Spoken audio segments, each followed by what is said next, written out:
Boire de l'alcool en excès est indéniablement addictif. Les Écritures interdisent à un chrétien de faire quoi que ce soit qui pourrait offenser d'autres chrétiens ou les encourager à pécher contre leur conscience. 1 Corinthiens 8, 9, 13. À la lumière de ces principes, il serait extrêmement difficile pour un chrétien de dire qu'il boit de l'alcool en excès pour la gloire de Dieu. 1 Corinthiens 10, 31. Ou à l'occasion, Jean 2, 1, 11. Le troisième jour, il eut des noces à Cana en Galilée. La mère de Jésus était là. Matthieu 26, 29. À l'époque du Nouveau Testament, l'eau n'était pas très propre. Sans assainissement moderne, l'eau était souvent remplie de bactéries, de virus et de toutes sortes de contaminants.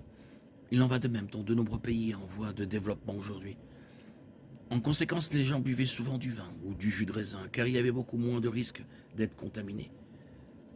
Dans 1 Timothée 5, 23, Paul a demandé à Timothée d'arrêter de boire exclusivement de l'eau, ce qui était probablement à l'origine de ses problèmes d'estomac, et de boire plutôt du vin. À cette époque, le vin était fermenté, contenant de l'alcool, mais pas nécessairement au même degré qu'aujourd'hui. Il est incorrect de dire que c'était du jus de raisin, mais il est également incorrect de dire que c'était la même chose que le vin couramment utilisé aujourd'hui. Encore une fois, les Écritures n'interdisent pas aux chrétiens de boire de la bière, du vin ou toute autre boisson contenant de l'alcool.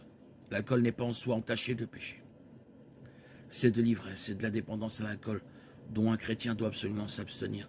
Éphésiens 5, 18, 1 Corinthiens 6, 12.